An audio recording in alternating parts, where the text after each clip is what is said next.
D hanging out with you, Hard Knock Radio. Today we've been talking about Syria. We want to continue that conversation. And on the phone line with us from our sister station in New York, WBAI, well known formerly, unfortunately, but, you know, a journalist and an activist and a freedom fighter nonetheless, DeBar. How are you, sir? I'm good. How you doing, brother? Good. You know, Syria and this foreign policy thing, this is really your bread and butter, your expertise, and you know all about this, having been to some of these places and knowing the players.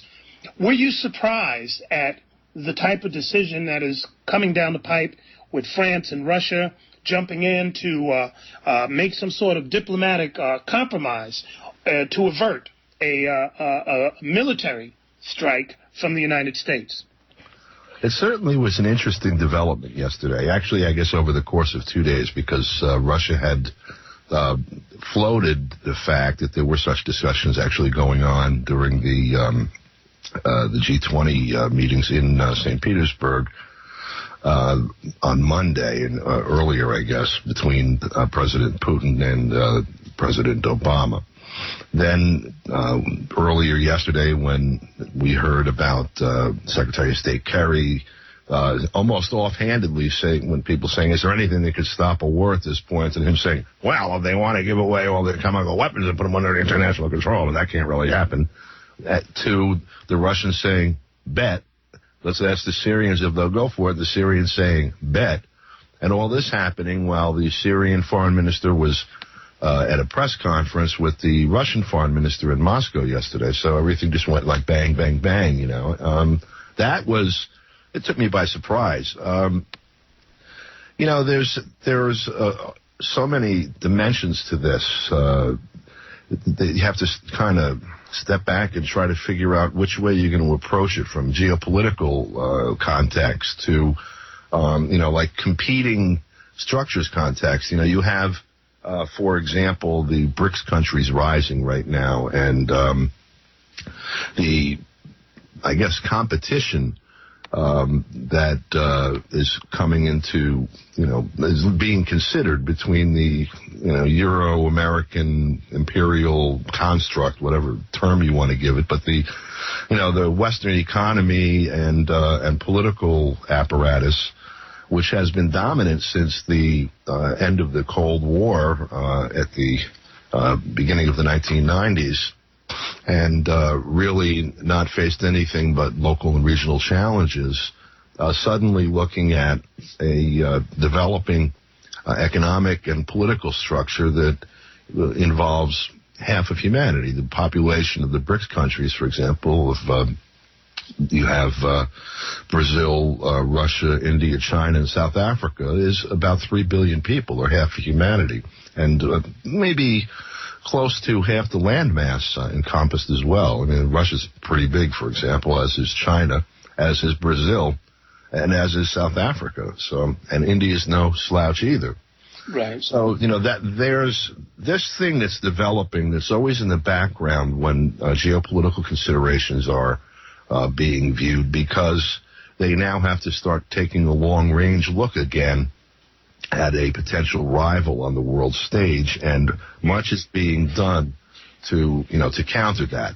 In addition to that, this region, which has, you know, always been a point of contention since the beginning days of imperialism back in the, you know, 19th century anyway, is right in the middle of the bulk of the BRICS countries. It's immediately adjacent to Russia. It's immediately adjacent at the periphery to India, and it's, you know, a short-range missile distance from China. So what happens in the Middle East with respect to influence by, you know, those countries is germane. And then you have also the other emerging models, like the things happening in South America, Central America, Caribbean, like the ALBA grouping and UNASUR, and these different economies and political structures, nation states that are constructing themselves into a common political and economic group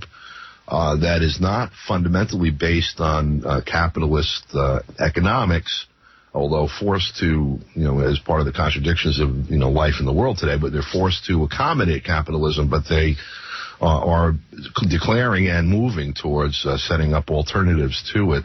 Well, this is a potential model for every, country that is somewhat developed and looking to develop further and to develop the people in their country. And places like Syria, Iran, and a number of countries in Africa like Zimbabwe and others are potential allies and additions to this structure going forward. So the U.S. has been attempting in each of these places to roll back the idea of national sovereignty and internal development outside of imperialism. And so all of those things are kind of context for what's been going on. And on their own would be sufficient motivation, based on the history of the thing, for the Western governments to intervene, and seek to turn around the situation in places like Libya, where they did, like in Cote d'Ivoire, where they did, like in Egypt, where it was going the other way for a minute, and now in Syria, heading towards Iran and perhaps even Russia. Assad is no nice guy. You talk to people, and I have, and they've all said from across the board, from Christian to Muslim, yeah, he's a dictator that's kind of brutal. And we can go around the world and find that there is a harshness in a lot of rulers. How do we start to turn that aspect around? And, not to pick on Syria, but since this is in the spotlight and people are talking about changing up and all this other thing, is it possible to move folks in a direction where we have really a true democracy, or is that just something that is just going to be lip service because those days are long gone and never coming back? From the United States on pick a spot, you're just not going to find that anymore. For Americans particularly, and I'm going to lay this out, and while I'm talking about it in terms of American arrogance, I'm thinking of it coupled with white supremacy and white man's burden thinking and all of that arrogance as well, because I think it is of the same cloth. There's a thing going on inside the Green Party right now. The former presidential candidate and some others that call themselves the Green Shadow Cabinet issued a statement on Syria last few days. And I've been involved with politics with them for a number of years, and I was frankly offended by the statement and wanted to address it. And the part that offended me was the part that called for the withdrawal of all weapons by all sides, to cease feeding weapons into that, whether the U.S. and others feeding the so-called rebels, the irregular troops that are on the ground, as well as Syrians. Of course, there are people that are not Syrians that are mercenaries and being paid by Saudi Arabia, blah, blah, blah. Also, the state, on the other hand, which is receiving weapons pursuant to treaty and contracts with Russia and Iran, who are both, by the way, in the region.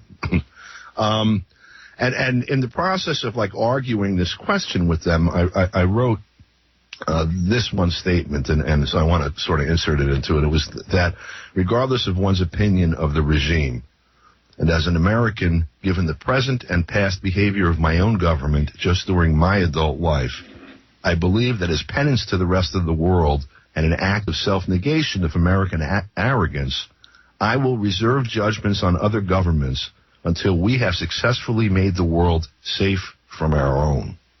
So, I have really nothing to say about what should go on in Syria, except that the United States and its allies should not be funding a terrorist campaign on the ground, no matter who they say they're allied with, and no matter what the sins of the government may be. And then there's one other question that goes to this, too, which has to do with differentiating between what's legal and proper in international law as it exists and what isn't. It is, first of all, the right of every state to sovereignty, and the government of Syria, the so-called Assad regime, is at the moment the legitimate government of Syria, in that It's recognized by the United Nations as the government of Syria. Its diplomats are the diplomats that are recognized around the world, the representatives of that particular government. It's the government of Syria. Each nation state under international law has the right to enter into treaties and contracts regarding its own self-defense with whomever it pleases on whatever terms do not violate international law. It is illegal to transship arms into the boundaries of another nation state absent the permission and, appropriate approvals of the government who has sovereignty there. Those are two entirely different issues. Forgetting all of the moral issues, forgetting, who's brutal and who's not. These are very important aspects of international law, and they are the more germane ones, frankly, than whether or not someone uses chemical weapons, particularly when they haven't signed the treaties that govern it. Well, I think, and I hear where you're coming from. We're talking with journalist Don DeBar, if you're just tuning in. I'm looking at it more from the standpoint of humanity, and not on some, floaty type of, esoteric type of definition, but just understanding that oppressed people in one place should be a thorn in the side to all of us. And not trying to take a place of arrogance, but when you hear those cries and you can plainly see that there is oppression, what is our responsibility to assist people in alleviating it, and what is our responsibility to not be complicit in its continuation? And that's where I think the questions that maybe not governments, but definitely all of us who are, that are on the street, so to speak, should consistently be asking. I think to sum it up is that if it's the state, then I'm usually going to have a healthy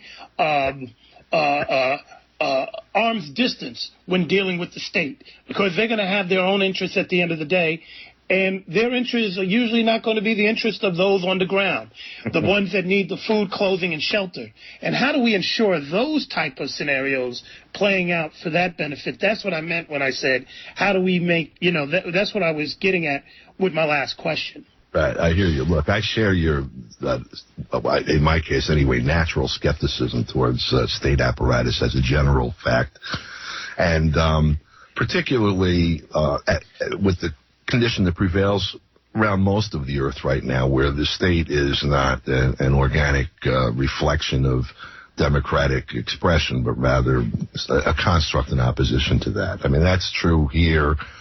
And in terms of impact, it's true here more than anywhere in history or anywhere on the planet. But, it's true everywhere. So, I share that skepticism. And I take very seriously the responsibility also of my own actions with respect to this. I'm not trying to hedge on that at all. Rather, I would like to point a couple of very relevant things out. Obviously, we're having this discussion about Syria, as is the case around the country and has been for some time now. We might have a similar conversation about Congo. We might have a similar conversation about Saudi Arabia. We might have a similar conversation about Bahrain. And yet we're not, because of the fact that the United States is involved in conducting war on Syria and now about to, perhaps, depending on what happens with the Russian proposal, commit overt war. In other words, commit their air force to coordinate work with the troops on the ground, which is what I believe this whole thing is about.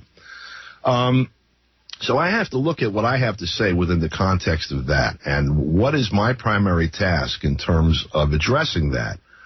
And from where I sit, my primary task in terms of addressing the U.S. aggression against Syria, which means the U.S. aggression against the people of Syria, regardless of their relationship to the government that existed a priori, is to oppose it as strongly as possible.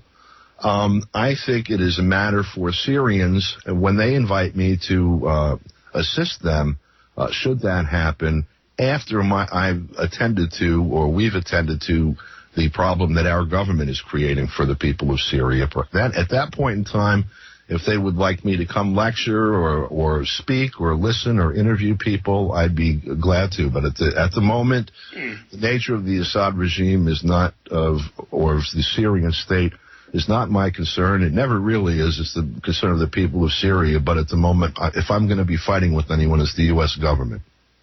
So definitely. So basically, to sum it up, we need to be taking care of our own stuff back in our own backyard.